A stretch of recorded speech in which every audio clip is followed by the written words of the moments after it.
సువాసన గల అగరబత్తీలు ఇంట్లో ధ్యానానికి, పూజకు అనుకూలంగా, సానుకూలంగా శక్తిని నింపుతాయి. అయితే దోమల కోసం వాడే రసాయన అగరబత్తీలు అలా కాదు.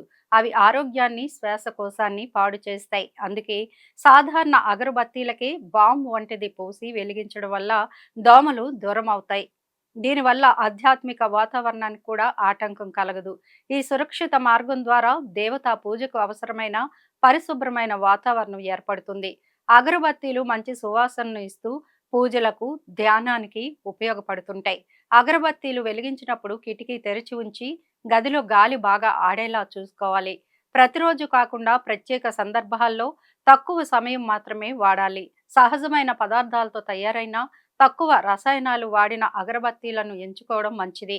ఇంటి లోపల కాకుండా వరండాలో లేదా బయట వాడటం మంచిది.